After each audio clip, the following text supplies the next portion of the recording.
Okay, we are live. Hi, this is William Ramsey. Welcome to William Ramsey Investigates. On today's show, I have two very special guests.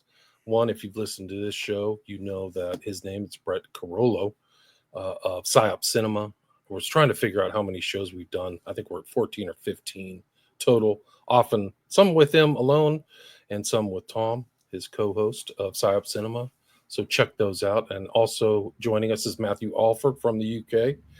And he and I talked back in 2022. I actually just reposted that a couple months ago. We talked about his book, National Security Cinema, the shocking new evidence of government control in Hollywood. And so check that out. You can go back and just put a keyword. His last name is Alford, and you can go back and listen to that. But today we're going to talk about a subject that Matt knows about and that is contained in Brett's magazine. If you're watching this on Rockfin, Rumble, or X, you will see Decoding Culture Foundation. They just put out issue 2. It's really a great magazine. It's even better editing and formatting this time, which was great last time, but it's even better. And it also features our guest, Matt Alford. And the subject of a topic that he looked into is the writer with no hands, the life and death of screenwriter Gary DeVore, DeVore. And it's pretty graphic what happened to him. But we're going to talk about that and cover a bunch of other subjects. A lot of timely things are happening in the world that Matt's involved with. Somebody who I really like is Glenn Deason, who's a geopolitical commentator, professor out of Norway. But they both can talk more about that. So Brett and Matthew, welcome to the show. Thanks for having us on again. Or thanks for having us both on again. Maybe you can start, Brett, because this article and this topic is in your magazine, Decoding Culture Foundation, and the Cultural Engineering Studies magazine within the Decoding Culture Foundation. I need to make that clear. Maybe you can talk about this, how you reached out and contacted Matt, and then the discussion you in the magazine. Yeah, sure. So I co-host the PsyOp Cinema podcast. So some years ago, I became very interested in the intersection between film and psychological warfare. And, one of the things you naturally start to look into is a relationship between the U.S. federal government and Hollywood. And Matt is one of the premier researchers and writers on that subject. And, really the last, couple of decades. So you run across his books like National Security Cinema and Real Power, and a lot of his articles. I happened to be watching a documentary called The Writer with No Hands, which is the title of his book in 2014 that becomes a documentary. And, Matt is the star, as it were, of the documentary. He's researching I'm just going to call it the murder of Gary DeVore, the mysterious death of Hollywood screenwriter Gary DeVore. And what was very chilling to me about the documentary is like the way it ends with Matt dressed up like a clown saying like, don't take this seriously. It's all a joke. And he seems to be being threatened throughout by some pretty shadowy kind of deep state like figures throughout the documentary. And it kind of brought home to me the danger of the kind of research that we're doing. Now, the Decoding Culture Foundation is a 501c3 nonprofit that I set up with Thomas Miller, my co-host, on the PsyOp Cinema podcast. He's the president. I'm the director of research operations. And we publish this magazine you're seeing on the screen, Cultural Engineering Studies. And this is, you can see it, this is the second issue. So I didn't know if Matt would respond, but I just reached out to him because I really wanted an answer to this, like what's going on at this. And so I reached out to Matt, and he encouraged me to read the book that it's based on. I honestly didn't know that he'd written that book when I saw the documentary. So I read the book, which is much more important than the documentary. And after reading the book, reviewing the documentary again, I asked him if he'd be willing to be interviewed for the magazine. And he graciously accepted. And we're really honored to have somebody of really kind of his prestige in this field in the magazine. So there's an interview with Matt specifically about the book and about the murder of Gary DeVore, as I'm going to call it, which we're going to talk about today. Great. So maybe, Matt, that's a good starting point for you, is maybe talk about your background. I think you wrote your book 2014, so it's been a decade. Maybe you can talk about how you found out about DeVore and your work on that, and then the documentary, and then your work with with Brett. Yeah, well, it's nice to be with you both, Brett and William. I think that the process of creating that documentary and the accompanying book was really quite intense for lots of reasons, and it was kind of overwhelming for lots of reasons. The fact that you say that the book was from 2014 is not surprising. The book was actually from 2016. I hope I don't get too much into the weeds here, but there was a version of the film from 2014 which was released, which won at a major film festival, Amar, that premiered at Hot Docs Film Festival just on spec without any recommendation from anyone. We just stuck it in the post box, and it went off to Canada and was selected for the Future Cult Classics strand. And then that film was pulled by my own director. Because for whatever reason, I don't know, he's got peculiar work practices. And then he decided to re-edit the film entirely with a major new kind of approach to it, kind of narrative approach, even though the original film was excellent and had done very well. And so during that process of re-editing, I wrote the book. And the book is in part a reaction to my frustrations with the editor and the director of the film, who I felt was taking a far too commercial direction with the project, and almost kind of exploitative and just sort of cheesy and not nuanced and not just not the way that I would want to do it. Whereas the original film was really raising questions about the nature of truth, the nature of conspiracy, what people do when they make films, how they manipulate information, and indeed how he himself was manipulating information. And so the book was a reaction in part to that very frustrating process. But alongside, of course, and as I said, it was an overwhelming experience. Alongside all of that, there was so many interviews, involvement with high-level national security people who were telling us all kinds of contradictory and frightening things, which all were part of the story that we were creating. And I tried to faithfully represent that, particularly in the book and in the initial version of the feature film. But the second version of the film also did perfectly well, in the sense that it still got into various festivals and was distributed and was a bit more. And because it was only an hour long, it was able to be released more easily online. But it was a very long process for something that I felt had already been successfully achieved back in 2014. And then what's the content? I mean, who's Gary DeVore and what's his background? He had very famous relationships with very famous people and was an accomplished screenwriter. Sorry, I should have started perhaps with that. As you can imagine, I've given the background several times, so it slightly slipped my mind just then. But Gary DeVore was a Hollywood screenwriter. He disappeared in 1997, June 1997. We're about a week away from that anniversary. And he disappeared whilst he was driving home to through California.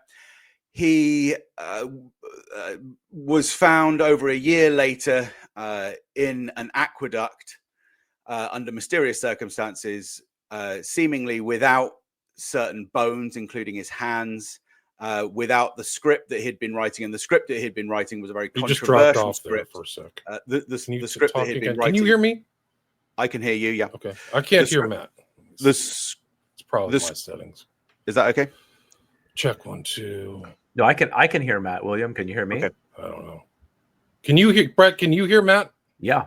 Okay, keep talking, Matt. I don't know why I can't hear you. The script that Gary DeVore had been writing was under wraps at the time, although I eventually was able to acquire a treatment version of it and the opening scenes.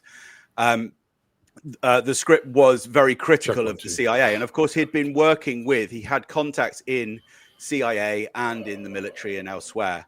So there were suspicions about Gary's disappearance. It was also very unusual to Check 1 2. Of course, the way that he when his body was discovered over a year later, it looked like the only way he could have got there is to have turned around on a major road and driven against oncoming traffic without anyone having noticed him for a couple of miles, which is really, really difficult to do. He was friends at the time with people like Jean-Claude Van Damme, Check 1 2. Arnold Schwarzenegger. He had married Claudia Christian. He had also previously married the widow of Nat King Cole, Maria Cole. He had written some huge films like Raw Deal. He had broken through in 1980 after doing loads of game shows. Check 1 2. He had broken through with Dogs of War, with Check 1 2. with Christopher Walken, and he was a major star. He was also, I think, connected at one point, probably only very briefly, because he was such a kind of crazy and often very drunk ladies' man. He was connected with Janet Jackson. He was, even though he was only a writer, he did at times become a producer, and he was at this at these final moments of his life was gearing up to do his directorial debut. What I really liked about Gary DeVore was that he was a real anarchist. He was very, very funny. He was he used to dress like a cowboy his entire time. He used to carry around a gun. He would speak to women off the cuff very, very easily, fall in love extremely easily. And he was a kind of a bit of a hello there, I'm back. He was an interesting and sort of bonkers character, really. Somebody say something. Are you talking? I'm still speaking. Okay. Just for listeners who are out there, we're having some technical trouble, so I'm just listening. If I'm speaking slightly staccato, it's because William and Brett are trying to fix the audio, which I think is an issue at their end. But I know that I think that we're live, so I'm trying to keeping going as long as that's. You're gonna have to host, Brett. Yeah, no, we're good. I think I can hear Matt, so we'll just let him keep going. You're the host now. Okay, I'm gonna stop speaking there for the audience, just because I think it's William who's got the main tech issue. Yeah, William can't hear you, but we can all hear William and he can hear me. Yeah, so he goes with the technology. Well, so a couple important details about Gary I'll throw in that I've learned, from your work is the first thing that just jumps out is that. So Gary was the best man at Tommy Lee Jones's wedding. Yeah. And people should know that Tommy Lee Jones, who went to Harvard, his first cousin is Chase Brandon. Chase Brandon is a celebrated CIA operative who became the first official CIA liaison to Hollywood. So in some ways, he's the sort of face of the clandestine world's relationship to Hollywood, insofar as it has a face. At all, Gary's before Gary got into Hollywood proper, right? He was in television, and his entree into that was Chuck Barris, who was what was the show called that Chuck Barris did? It was a game show. Chuck Barris did a show called Newlyweds. I think he did. Did he do Mr. and Mrs.? And then Chuck Barris became Check 1 2. Oh my God, super famous because he then wrote a book where he claimed that while he was a quizmaster on these 60s and 70s cheesy TV shows, he was leaving the studio and then going out and assassinating people for the CIA. And that became a script called Confessions of a Dangerous Mind. Yeah. Confessions of a Dangerous Mind, which was then made into a huge movie. And Chuck Barris was Gary's entry into the screen entertainment world in the late 1960s. So Chuck kind of made him one of his sort of proteges, and Gary was friends with him until the end of his life. I think Chuck Barris lasted until he was.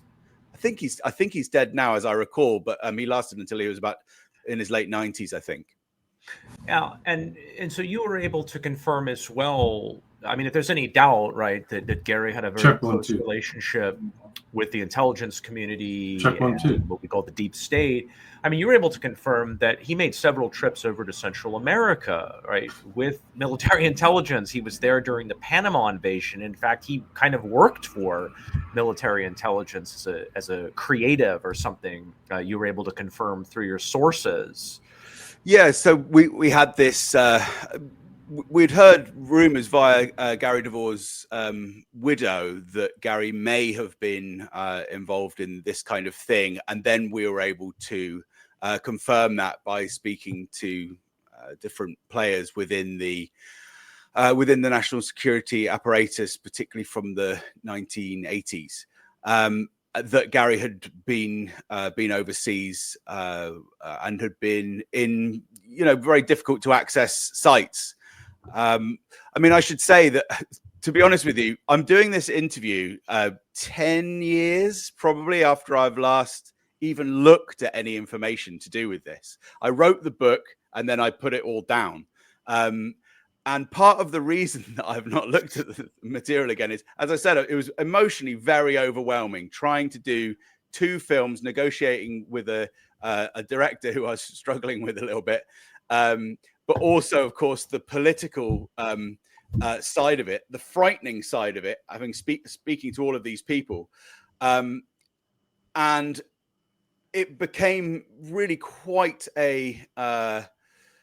I couldn't really carry on with it. It felt like it was just very, very difficult to continue it with that project. And that's there. So there are various reasons why. I mean, a lot of people say with the clown ending where I dress up as a clown, oh, it's because he's been threatened by the government or whatever it is, or he's gone mad or whatever. I mean, the truth is there was also an artistic element to that. The clown element was also a little bit of a screw you to the director. It's like, well, if you want me to play almost like an actor playing along with your as a little marionette, then I'll go along with that. But really, there were several motivations as to why the clown ending came. Partly artistic, partly just stress, and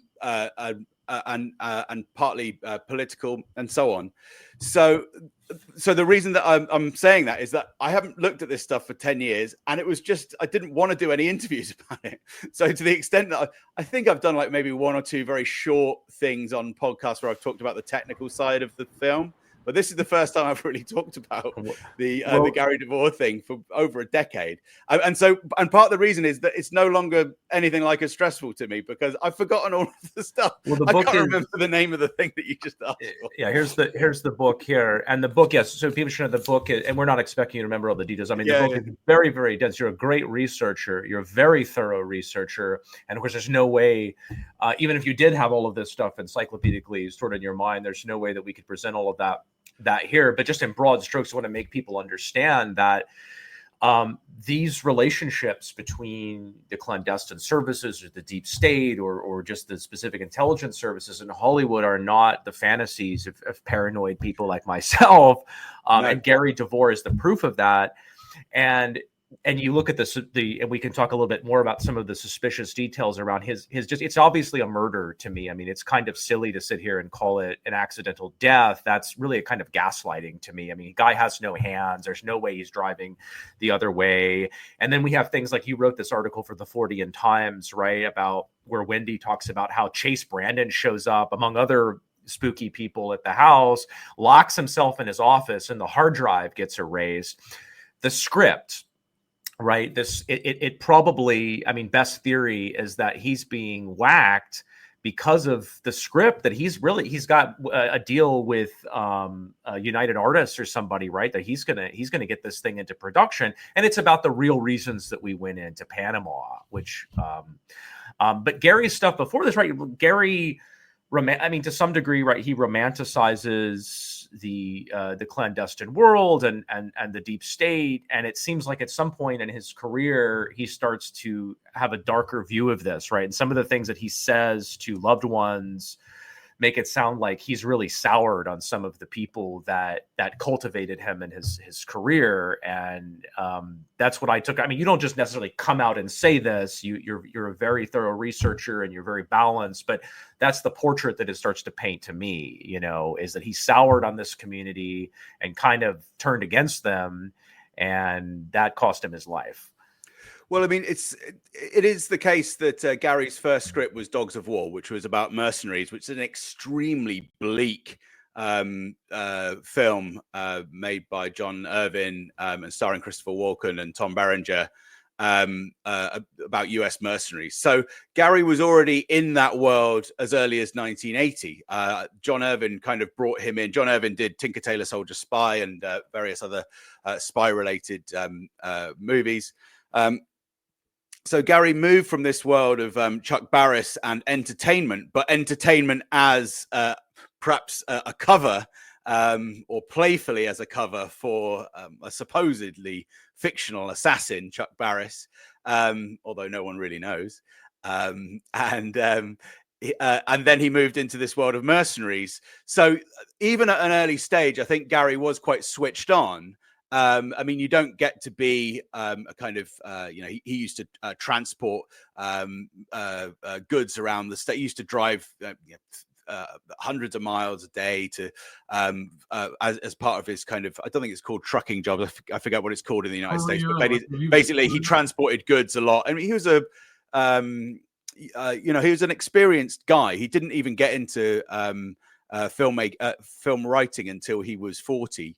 So he wasn't a kind of product of the liberal establishment, if you like. He was a cool dude, and he was really creative, and he was really politically oppositional. And we've got letters to Ronald Reagan that he's written about nuclear weapons policy and all sorts of things. So but I do agree that towards the end of his life, particularly with this research into Panama, where the director, John Irvin, his friend, was saying, look, Gary, you're treating this more like a journalist than as a screenwriter.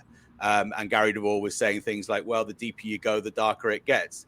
So he was, I think, going from being a kind of playful, fun, rather sort of,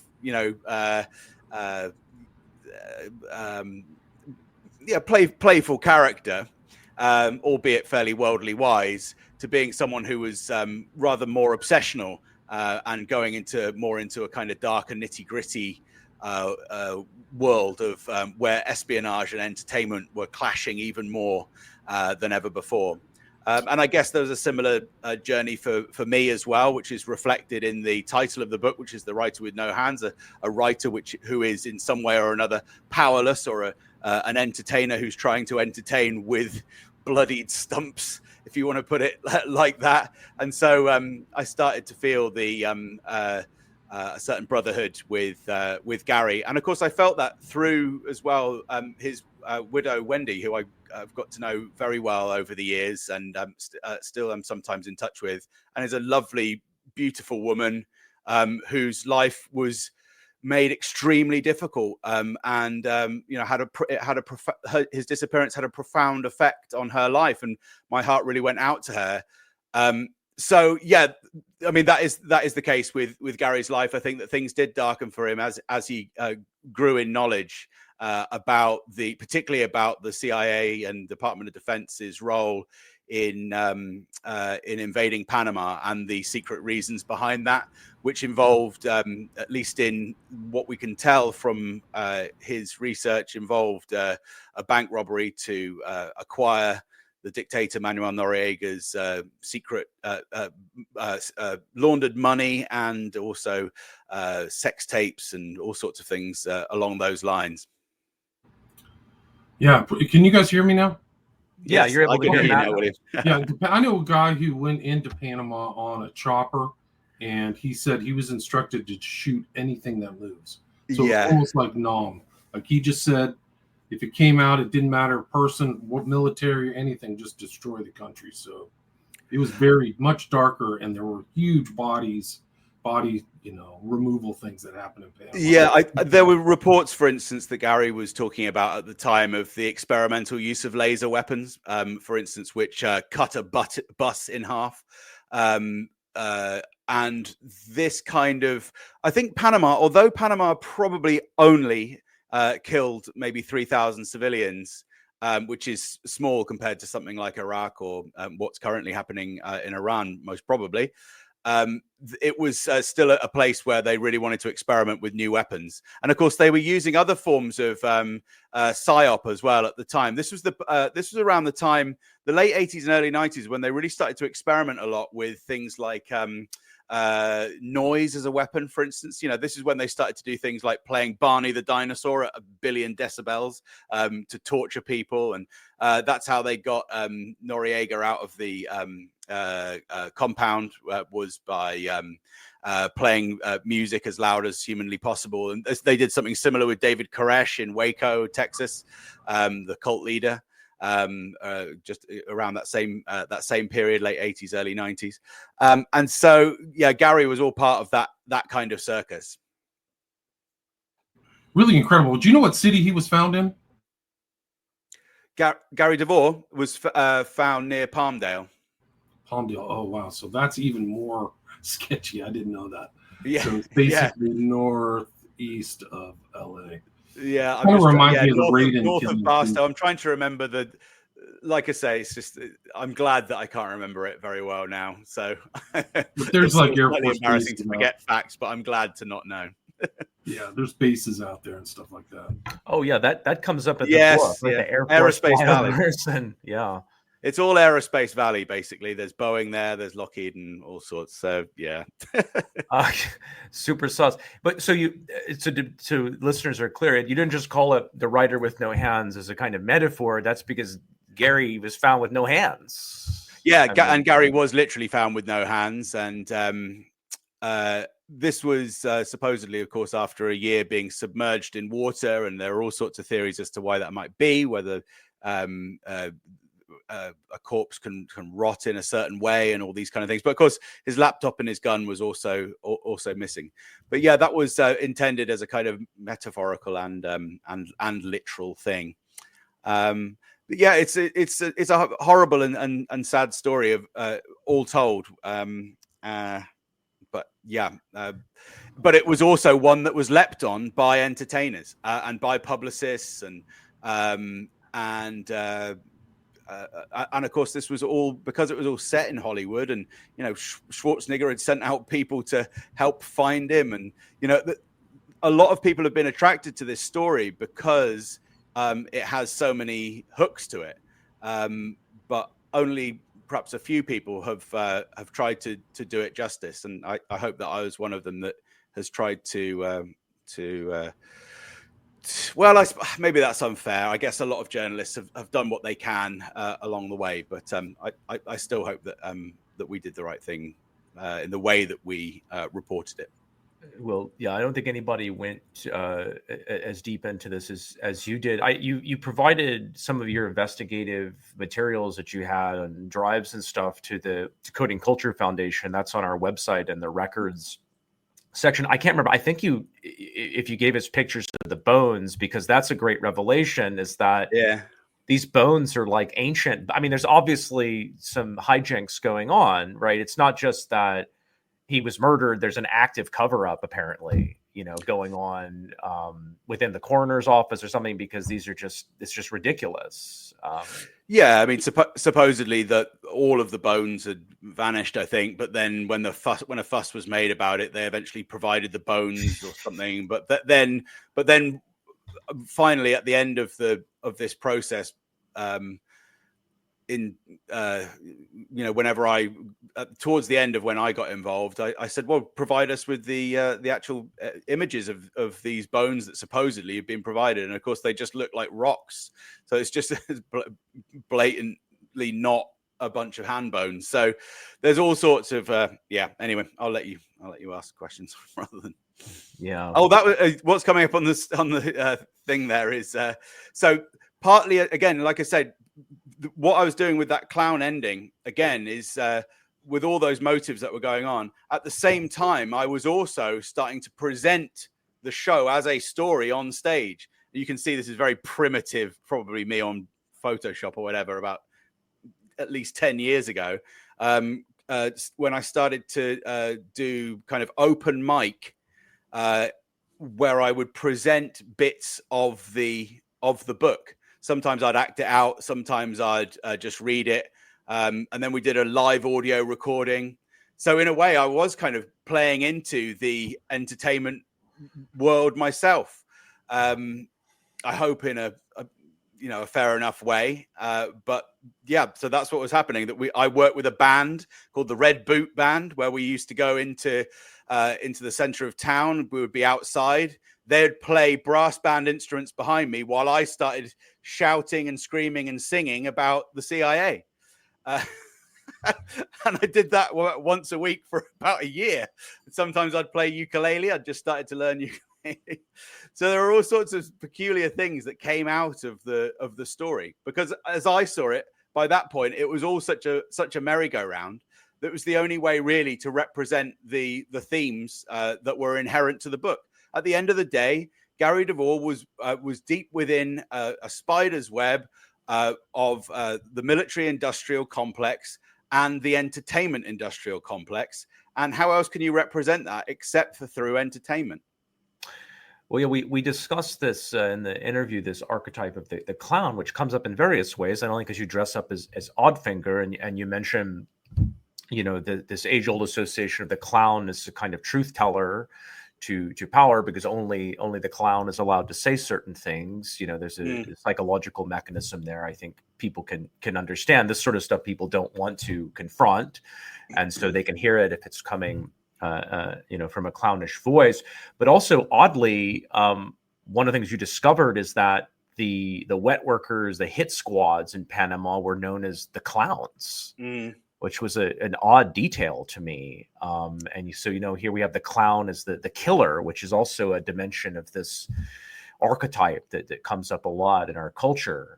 Well, people name themselves as groups, all sorts of peculiar things. There was a group of nuclear use theorists in the early 1990s who were pro the use of nuclear weapons. They were trying to figure out how they could use nuclear weapons against the Soviets without getting hit back. Do you know what they called themselves? The Jedi. These were some of the top intellectuals. This was in a book called Wizards of Armageddon by Frank Kaplan. They called themselves the Jedi. So people people self-identify in all sorts of peculiar ways. And I should comment as well that just to contextualize this work a bit, again, around about the same time as I was completing this project, this was when we were getting in, as Brett, we were getting thousands and thousands of Freedom of Information Act documents about the role of the CIA, but particularly the Department of Defense, in the rewriting of Hollywood film scripts. And previously, when I'd first started looking into that as a postgraduate student, in the early 21st century, it looked like maybe there was 200 or 300 films that had been affected at script level by the Department of Defense and the national security establishment overall. But we were able to demonstrate that we were to the tune of 10, 20, 30, 40 times wrong on that. By the end of the day, when we made a new film, Theatres of War, which I think was when I spoke to William as part of that promotional circuit for Theatres of War, we could demonstrate that over 10,000 film or TV products had been had script oversight from the national security state. Whether that's the CIA, FBI, Department of Defense, sometimes the White House, very occasionally the NSA, and other organizations like that, like Homeland as well. So at the same time as there was this big story and this human story of this wonderful, brilliant, creative guy who made Raw Deal and Time Cop and all these other movies with Jean-Claude Van Damme, at the same time as he was an emblem of this network, we were also finding out that this network was gigantic, and we were the ones who were acquiring that information and breaking massive consensus. And that overall story had been basically covered up since the 1970s by a single academic who had kept all of the documentation to do with script changes by Hollywood producers, imposed by the Department of Defense, that had been kept by him in a private collection in a public library. And so for decades upon decades upon decades, the very idea that the military and the national security organizations would work with and impose, almost like executive producers, their editorial line on movies, like whether it's Independence Day or Homeland or 24 or Jurassic Park or all the Marvel, whatever it is, the very idea that was even happening was completely stymied and hidden from public view by the academics and the entertainment liaison people in the national security state. So the whole context made for a very explosive and, I have to say, stressful and overwhelming moment in my research trajectory. Yeah, if you go, we have on the Decoding Culture Foundation website, we have a database. If you go under research there and go to databases, where we're logging, we have a master list of all of the, and that's, I do my own FOIA requests as well. I've done hundreds, but the databases are piggybacking on the work everybody's done to try to figure out just how many. And yes, it's like in the tens of thousands ish, that you're down on. Which one? You're on a different database down there. Yeah, it's over 10,000 if you include individual episodes, and if you include some of the most militarized police forces. Basically, if you include the LAPD and the NYPD. Because they worked a lot on cops, for instance. So I don't have the propaganda stuff. It's just federal government stuff mostly here. But the master list is everything. So, but one thing that we've done at the DCF that I've been doing is looking into stuff outside of just the Defense Department and CIA. Is I've gotten all these lists from Department of Homeland Security of their production assistant. I actually got something from the ATF, because they work with Tony Scott on Deja Vu, and I got photographs. I got a press release that they ended up not releasing. So I'm looking at NASA, and so that and my big contribution actually is to this issue. Yeah, I'm just about to read in your excellent hard copy of Culture and Engineering Studies. I'm about to read your NASA contribution, and of course I was invested in that because of the Kubrick side of it as well. But yeah, it's been a real pleasure to have that come through the post yesterday, and it's really interesting to see your work, particularly on the ATF side of things and on the NASA side of things. But yeah. Well, yeah, the guy you were talking about is Lawrence Seward, and I went to the Georgetown. Now you can get those. I mean, now apparently, the earlier days you couldn't, when he was still alive, you couldn't get access to that. Because he died. That made finally, after about 40 years, made the research longer than 40 years, made the research process actually much easier. And that's how Professor Stahl, our colleague, was able to get the full collection. But I went to Georgetown University, and I think it was 2018, and went through the material that they had there, and of course it was just dusty old dry. There was a few little bits and pieces there, but it was mainly like I remember there was a script for, the most exciting thing was there was a script for License to Kill, the James Bond movie, but there was just like 2 pencil marks in it. Like there was nothing really there. It was just the script. So they'd obviously worked on it, but they'd just dumped it in this collection because they knew it was the non-controversial collection. So that's what I did for a week, was just go through these slightly sort of naff and pointless sets of scripts. But then just a year or two later, after Larry Seward died, who was basically covering up in a really unhealthy and inappropriate way, as a historian, not sharing his material for decade upon decade. After he died, then Roger Stahl was able to get into the archive personally himself, and then you've been able to follow up too. So are you still doing FOIA requests on this, Matt? Or? I have. Do you know what? I actually did a few the other day because I met someone who was really into the propaganda side of it from a university that's fairly nearby, Michael Woodywis, and he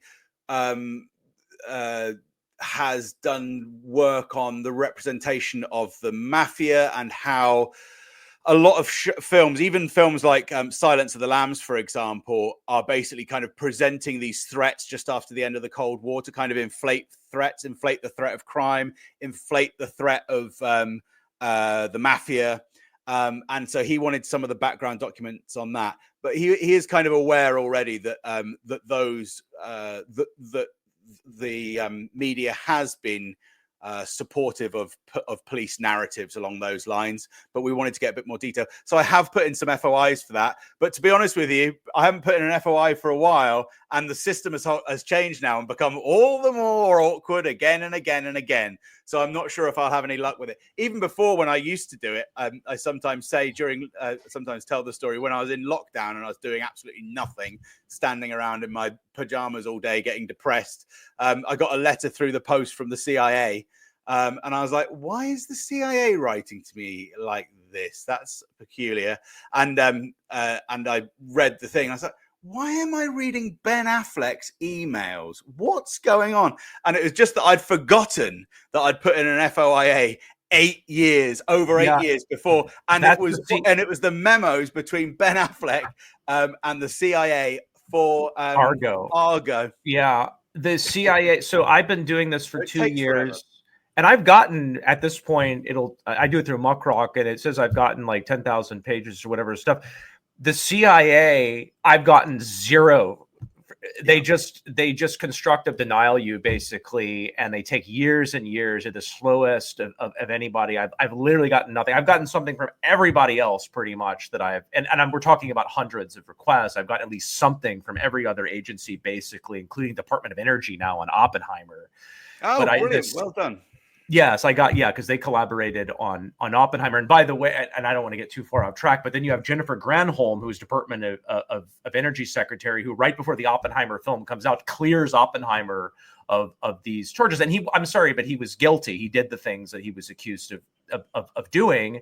And yet he's cleared. And then this movie comes out claiming it's a coordinated campaign between the government and the filmmakers, and they allowed him access.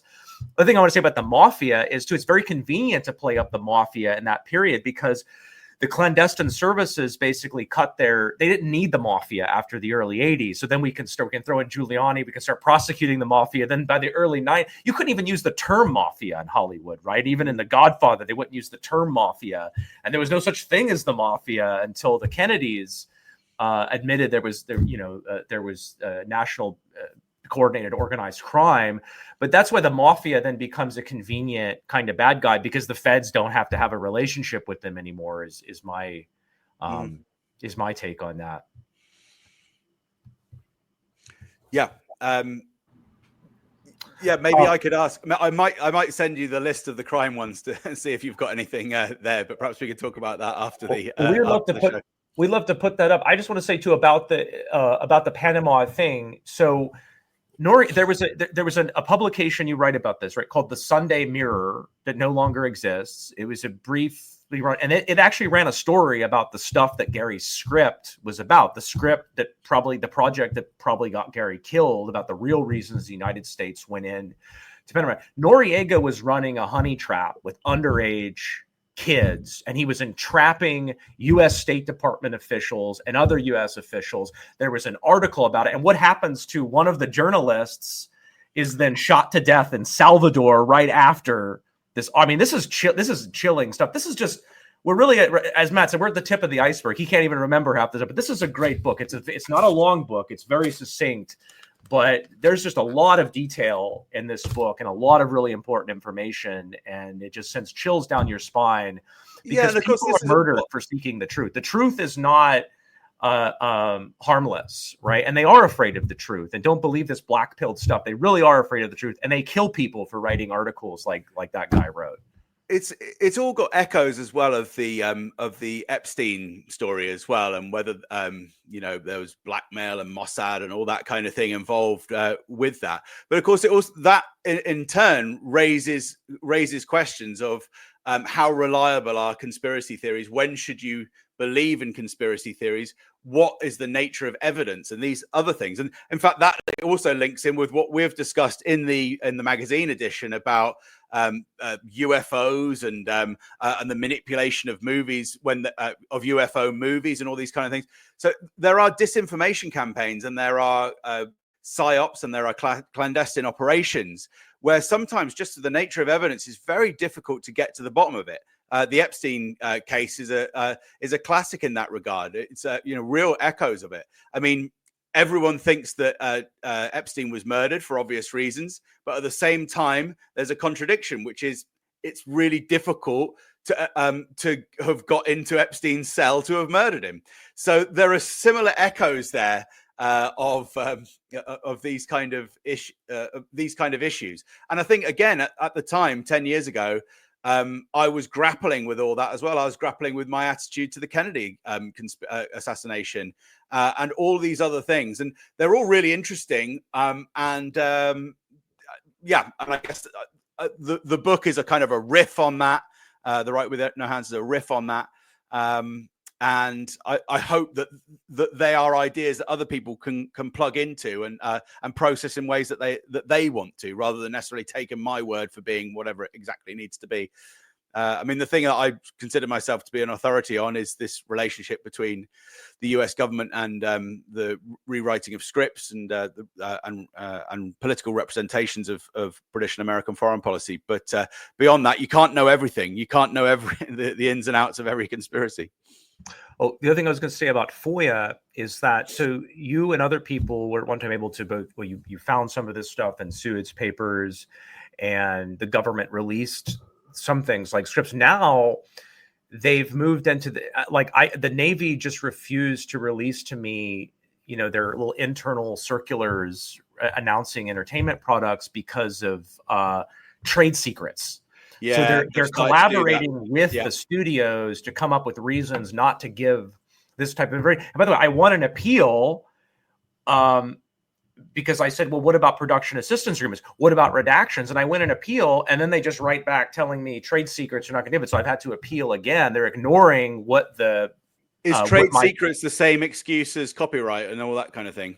But that seems to be what Roger Starr's been saying recently, that this new layer of kind of bullshittery that they've added. Yeah, it sounds like something like that. And I've got a chance to meet Roger, and he let me get some of David Robb's papers at University of Georgia. And he's the person who directed and made Theaters of War, this 2022 documentary.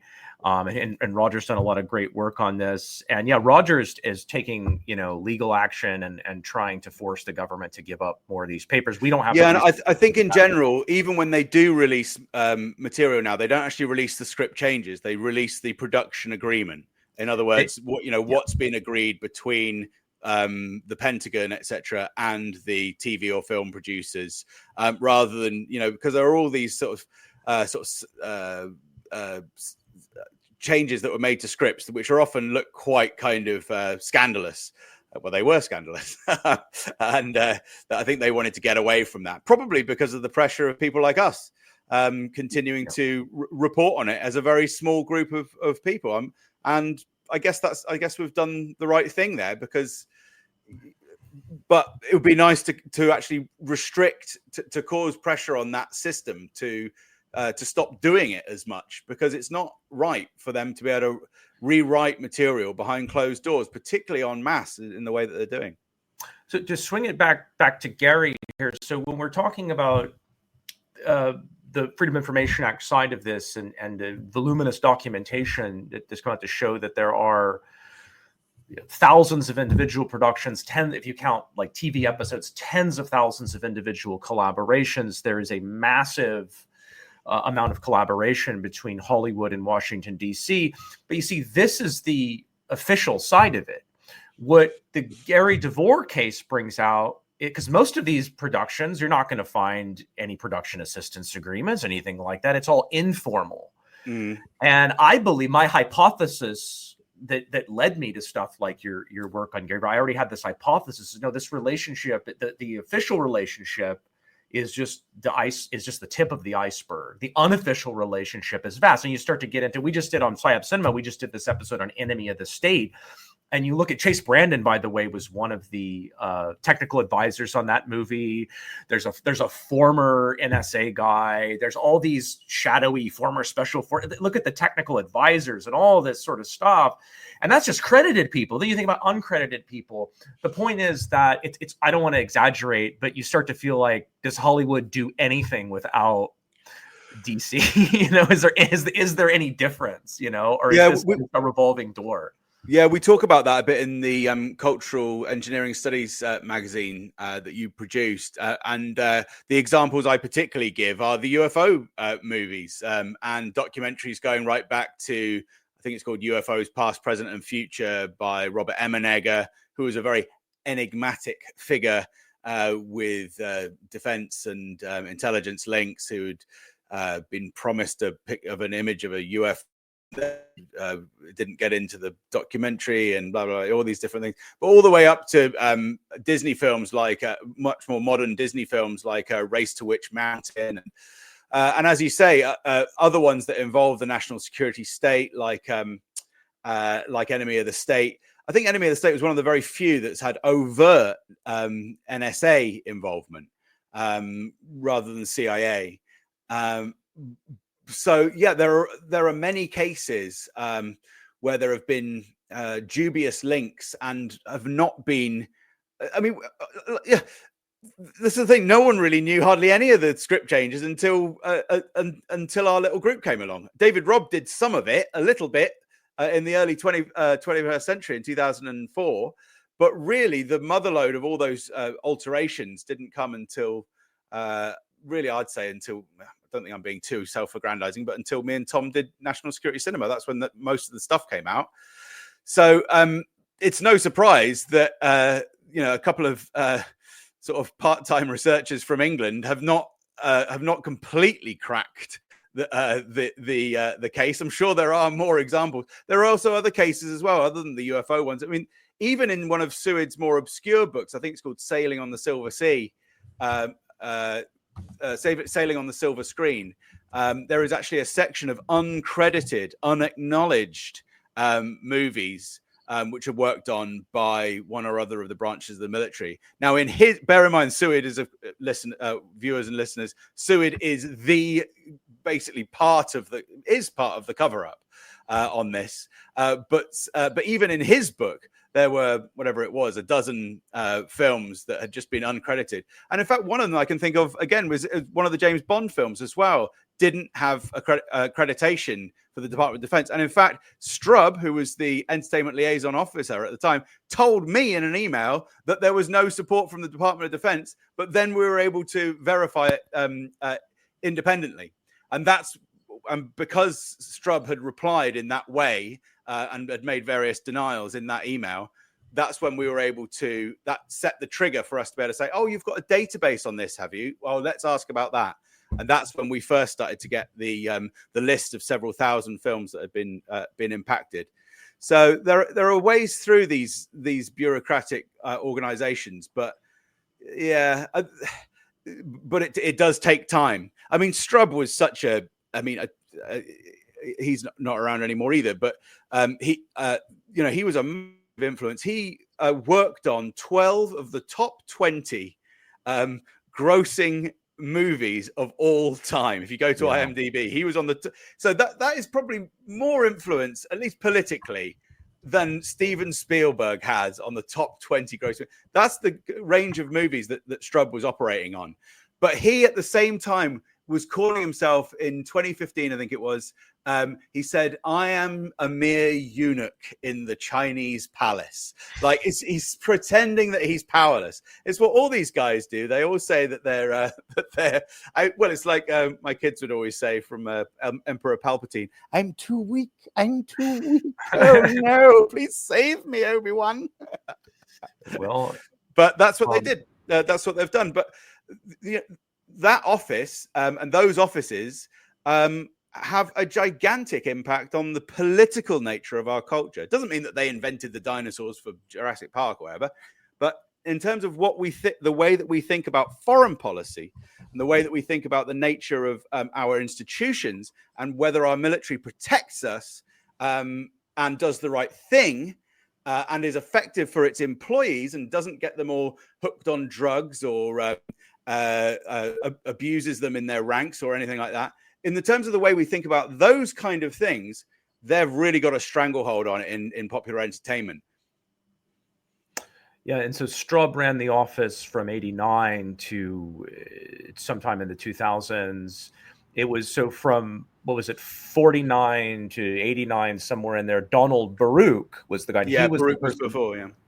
He was the person who had the relationship with Seward and gave Seward the access. And, basically they had a chummy relationship. He wrote letters of recommendation for him and so forth. Mm-hmm. Donald Baruch is the nephew of Bernard Baruch, who is one of the who's this very powerful Jewish financier, ran the World War I economy. So there's a lot of power behind that too. We won't go in too much into Seward, but I mean, I got a lot of information from his papers. I do think he's a good historian. He just wasn't, he didn't operate with integrity, with intellectual integrity. But I found stuff in because he did a study. He was commissioned to write a cultural history of NASA, which is where I got a lot of information for my NASA stuff. And he did interviews with all these NASA people and, but he shows some of the stuff maybe that he wrote, some of this is also in his book and Seward's book, but even when the Pentagon wouldn't cooperate with a certain production, so for example, it was portraying UFOs and there was a no UFO policy, they would put them in touch with somebody from Lockheed or something, so it was military industrial complex, sort of is all part of the Hollywood industrial DC complex. As well. I want to point, so one more thing on Gary here. Gary wrote, just to give people an idea of how this fits in with Gary. So Gary wrote a movie called Tracks in 1988, which I think you've said is really the most kind of authorial example of, Gary's authentic voice in a movie. I haven't watched it. I just watched the trailer. It's really a B movie. The guy who directed it, Jerome Gary, if you look at his bio here, the first thing that comes up is he is the chairman of Visionary Media and the MENA Media Fund, which is an association with the U.S. Department of State, invests in media in the Middle East and North Africa. Currently, the fund has more than 20 projects. So this guy has been working with the State Department for, I guess, decades to make movies. Another example of seemingly everybody around Gary has some such contact as that. But this is the kind of thing that's not on the radar, stuff like this. But it's incredible the vastness of this relationship. And you've been one of you said you and the small group of people have really revealed it, whereas Seward covered it up for a long time. Yeah, at the 1 hour mark. It's probably time to start wrapping up. Why don't you tell the audience what you've been working on recently, where they can find your stuff, and we'll go from there. Yeah, let me just wrap up by saying that Tracks is a B movie, but it's a quite a funny one, and it's perhaps reflects Gary's state of mind. It's about an American assassin who decides to quit his job as a CIA hitman and bake cookies for a living. But unfortunately, he's so bad at baking cookies that he has to make money by clearing up a local neighborhood by killing all the villains in it.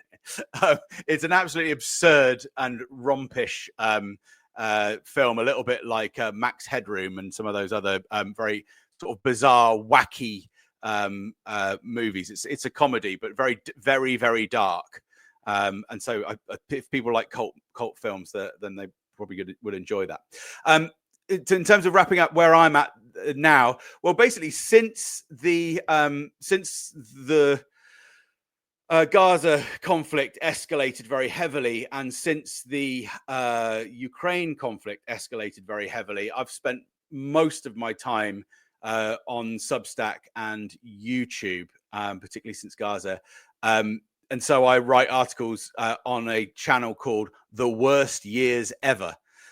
When Trump first got in, because he seemed to be making noises towards peace and reconciliation, I was thinking I might have to change the name. But unfortunately, I've not had to make that editorial decision. So I am on Dr. Matt Alford, The Worst Years Ever: Conflict, Power, and Propaganda, and I write there regularly, and also similarly on my YouTube, I put up various audio versions of that. Oh, just to conclude, because William, you asked about my relationship with Glenn Deason, Professor Deason from Norway, who writes excellent material on Russia and Ukraine and other theaters of conflict, and so I decided to work with people like Aaron Mate and Glenn Deason, and also Jonathan Cook in my country, to do audio versions of their articles, to get them out to a wider audience, including people who might be hard of sight. Where can people find those? They're also either on YouTube or on my my YouTube, which is Dr. Matt Alford, I think it is, or my Substack as well, where most of I do everything from via YouTube or Substack. Just look for my name, Matt Alford. Alford. And how about you, Brett? You want to just wrap it up? Tell people where people can find your articles, Cultural Engineering, Decoding Culture Foundation, and the new issue of Cultural Engineering Studies. Yeah, so the main website is decoding-culture.com. You'll see you can click on there for Culture Engineering Studies 2. That's the second edition of the magazine. They can buy it for $30. Here's a number one. This is the first issue, and it's again very glossy, very professionally done. We've got a very good designer. Here's number two. We're making it available digitally. The first one's completely available digitally as well. We're releasing the second one piecemeal. The interview with Matt is there as a sample, plus my NASA article. We just released that as a sample. The Collins brothers, who did the feature article, theirs is available, and it'll all be available digitally. We're a nonprofit, but if you want to help us out and you want a really cool coffee table magazine, please support us. You can also donate to us. On the website, you can also find a link to the giant database of records. We've tried to compile every single record on the Hollywood DC relationship that's available. Many of them keep coming in because I also have hundreds of FOIA requests, many of them outstanding. There's a link to that. I do it through Muckrock, so you can see all the requests I'm doing. You see the documents as they come in. I'm also the co-host of a podcast called PsyOp Cinema. You can support us on Patreon. There's premium episodes, $5 a month for Patreon subscribers. And yeah, that's about, I think that about covers it. We were just really grateful and honored to have Matt agree to the interview, and thrilled to be on the show with him now. And I hope to come on with you again, William, to talk about, we talked about my part one, NASA part one, some months ago, and the part two is really the culmination of it. Part one was really the gateway drug, so to speak. Part two is really where I come to some conclusions, and I present a giant amount of research on that. So I look forward to coming on and talking about NASA Hollywood part two. And then Thomas, I hope, will come on. He did a great article on Peter Thiel and transhumanism. The second issue is themed around religion and transhumanism and religious engineering, which is a term that comes from transhumanist William Sims Bainbridge, who's also a guy with many process church, but he is also a guy who's a federal government employee and deeply embedded within the government and the super class. And so, yeah, Peter, we're getting this sort of right-wing version of transhumanism through Musk and Thiel and people like that. And Thomas has I don't think anybody else has really gotten to the bottom of what Peter Thiel ideologically, spiritually is about like Thomas did. So I hope he'll come on and talk about that with you as well. Anytime. I'm planning on scheduling all of the people in this cultural engineering studies for shows in July. And if you've listened to my show, you've listened to all these people before. Collins Brothers, Stylman's been on my show. Horsley, I've done like 5-10 shows. DeLay, Thomas Millery, and you, of course, and Matt too. So people check out my interview with Matt, National Security Cinema, shocking new evidence of government control in Hollywood. It really is shocking. It's so pervasive and just enormous influence. But thank you so much, guys. I will put links in the show notes. I'm sorry about the audio. I had problems with StreamYard. It's not stable for me. I don't know why.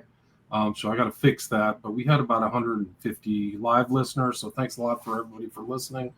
Please share the show, and please check out these guys' work on YouTube, Substack, and the website, and PsyOp Cinema as well. So I'll put links to all that stuff. People can click through. Thanks so much for listening. Appreciate it. Good to see you both. Good to see you all.